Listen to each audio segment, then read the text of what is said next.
Hi, it's Steph. The wonderful world according to Steph, Spiritual Foundations, number 8. I think it's number 8.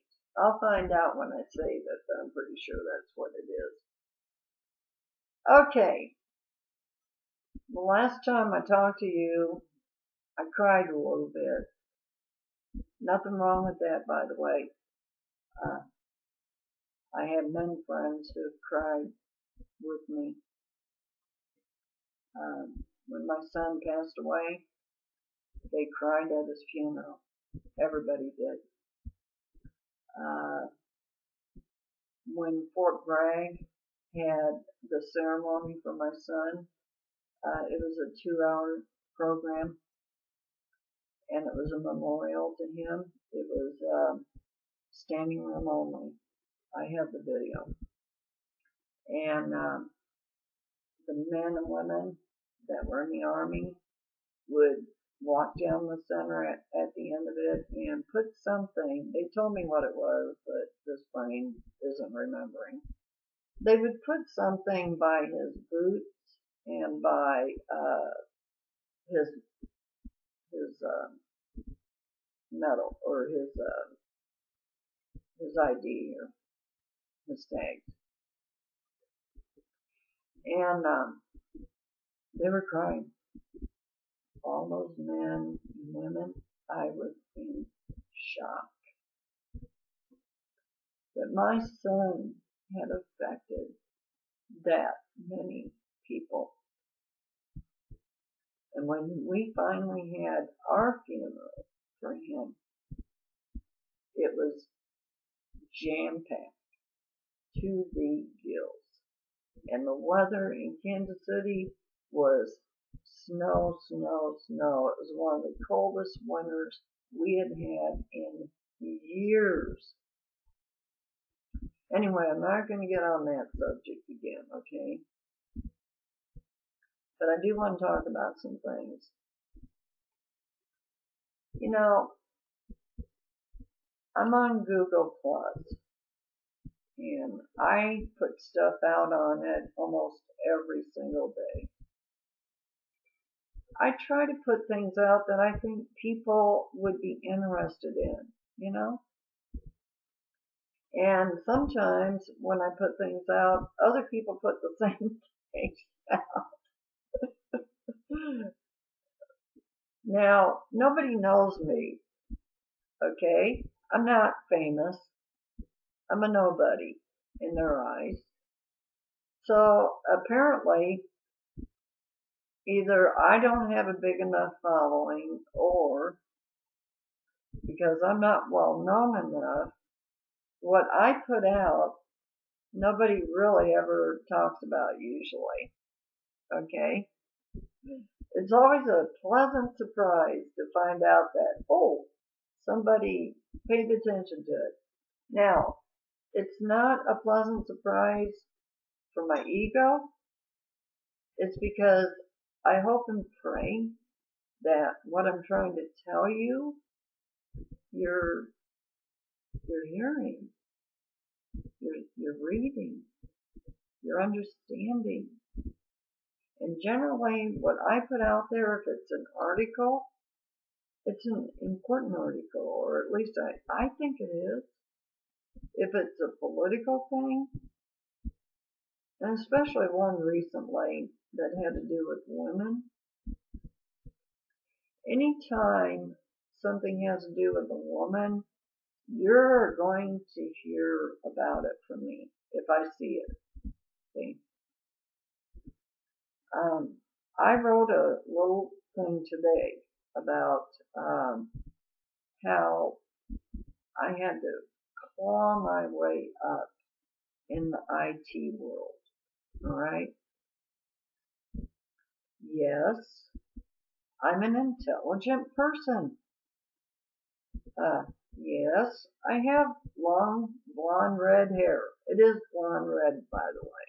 You may not be able to tell it in the picture right now, but it really is.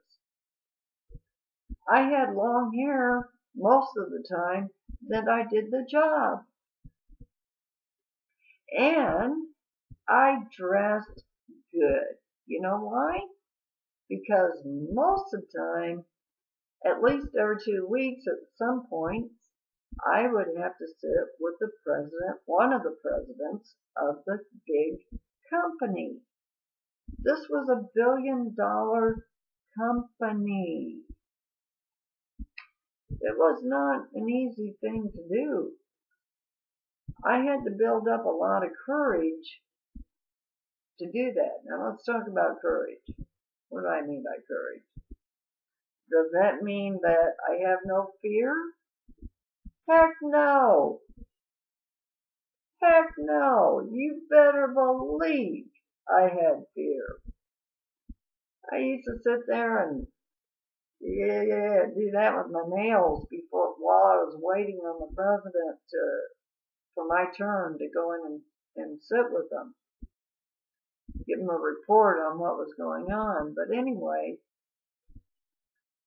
someone finally said to me, Steph, that guy puts his pants on the same way you do every single morning. What's your problem here? True, true. But I have this nasty habit of spitting words out without thinking. Oh boy. And sometimes I have a nasty habit of writing words out without thinking. Now, here's something I did learn in my job, that last job I had. A very wise person suggested to me, they said, Steph, read what you're about to publish. And by publish, I mean in an email. You put something in an email and believe me, you're publishing, okay? This person suggested to me, read aloud what you are about to say. I wish you could see my draft folder.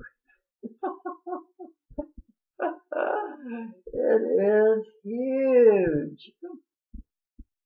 I'd reread that stuff and I'd realize, oh my goodness gracious, I sound like the wicked witch of the South if I send this, or the Midwest, wherever I'm living. So I didn't send it. And boy, am I glad I didn't.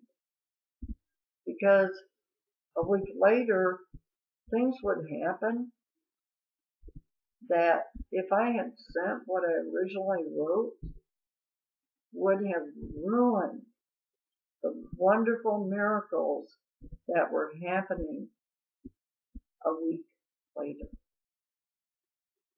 So that was wonderful advice, and I took it.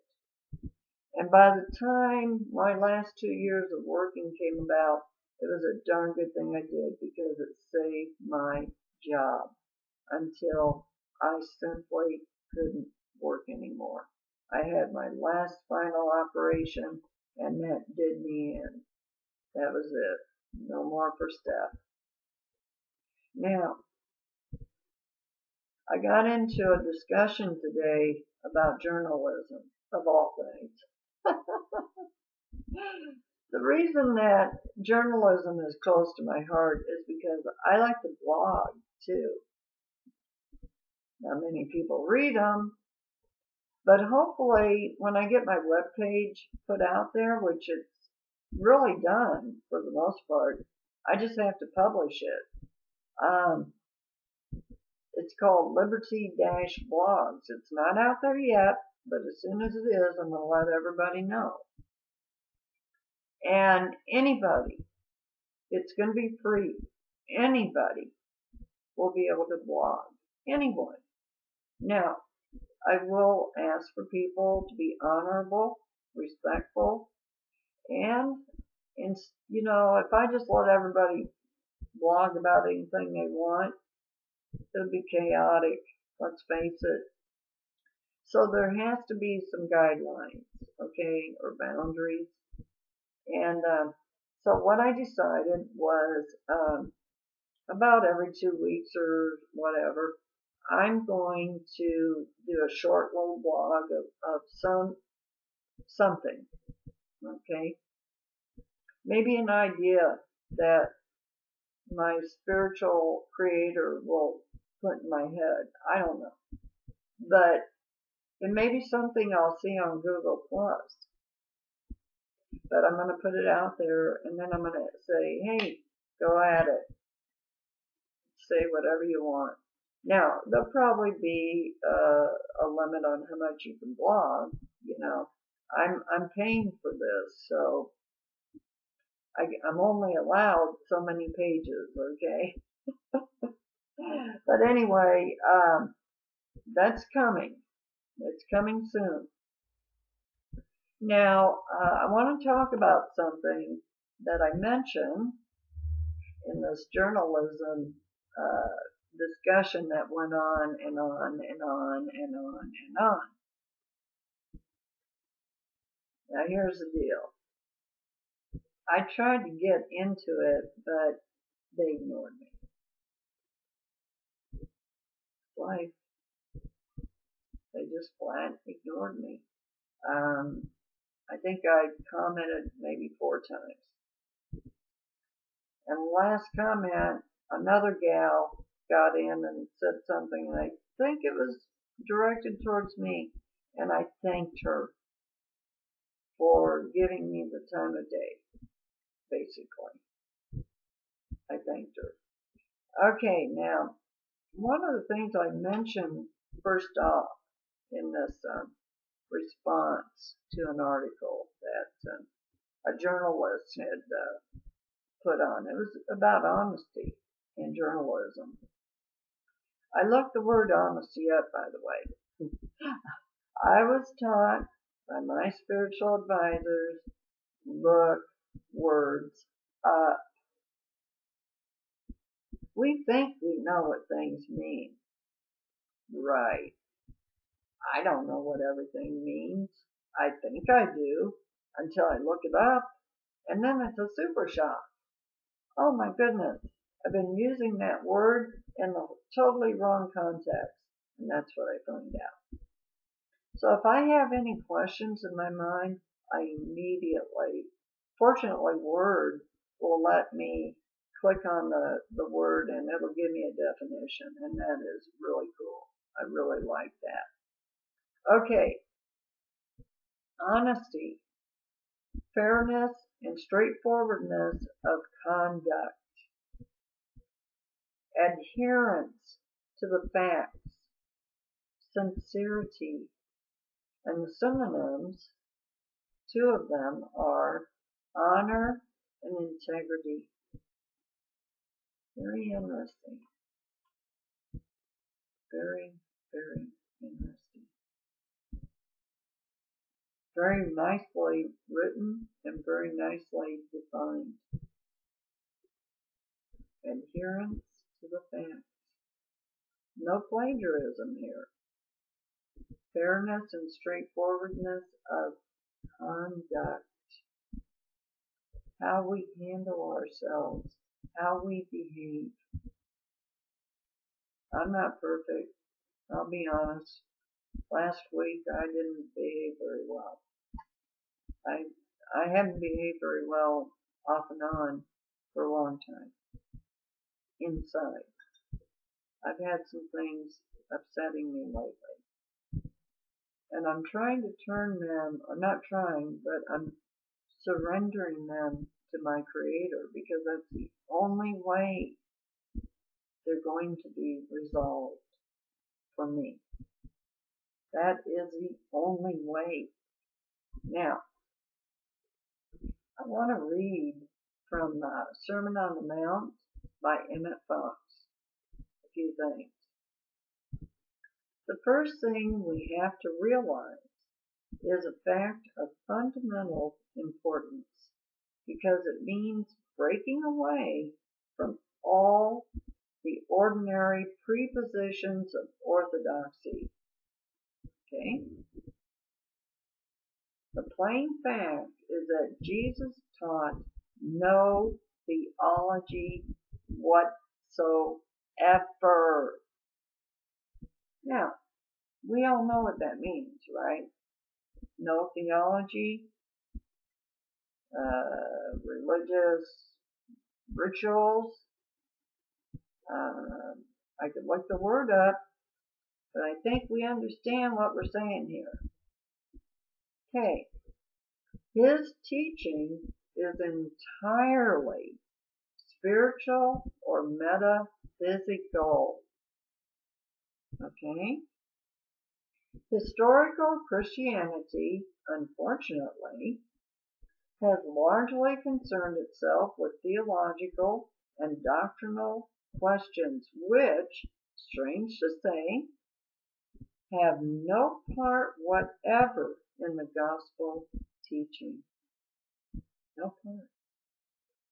It will startle many good people to learn that all the doctrines and theologies of the churches are human inventions, built up by their authors out of their own mentalities and foisted upon the Bible from the outside.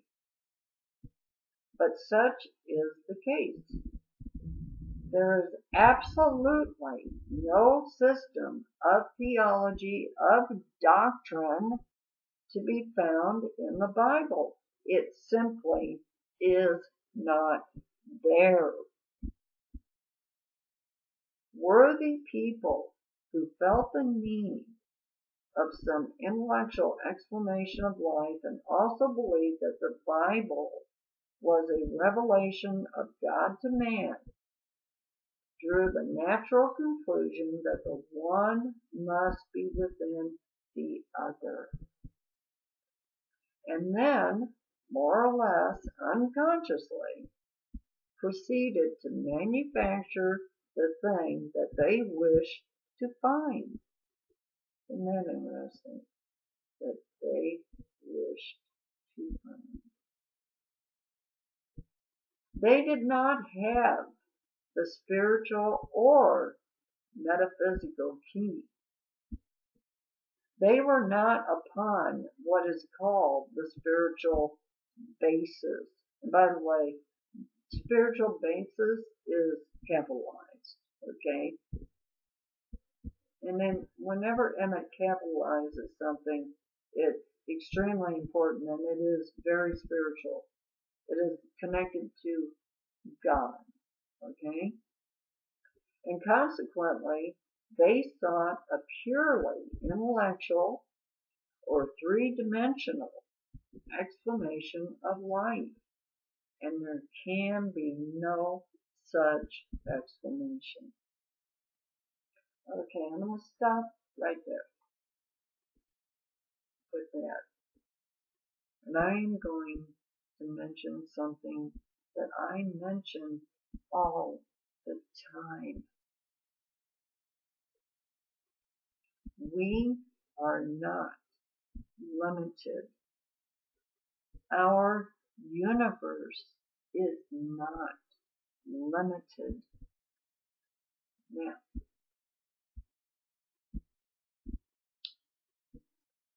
I don't believe it is. Okay?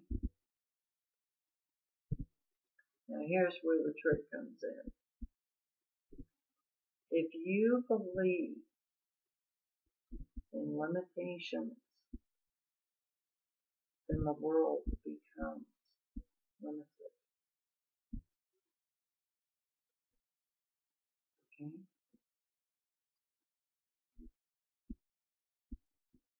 Our worlds are our worlds, our realities.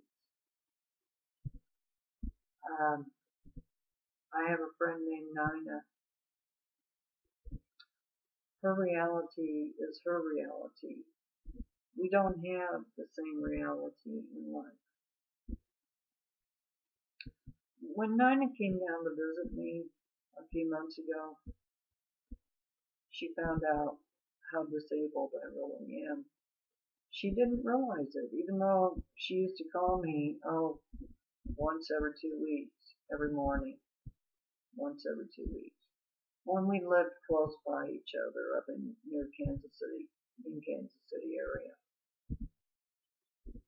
When she came down here just outside of Savannah where I live, um, I think she was in a little bit of a shock to find out how seriously disabled I am. No, I haven't been to the beach. I can't. I just can't. Well, I could. I hate the word can't. I could. But if I go, I'm going to pay the price for doing that. When my daughter came down a little over, well, about a week ago, it was so wonderful. Oh my God. It was the most wonderful thing in the world for me. I love my daughter so much. And I saw my grandchildren. And I've been posting pictures of them, their artwork, their music. They're so talented. It's just phenomenal. But anyway, and of course they're my grandchildren, so I would say these things. Whoops. 21 minutes. Whoops. I'm sorry. We have really pushed this thing. But the main thing is, I read the deal with Emmett Fox. I talked about limitations. We are not limited. As long as you don't want to be limited, we're not. You're not. The world isn't. And there are lots of people out there proving it to us right now. Yeah, I love all of you. I'm going to let you go. Bye.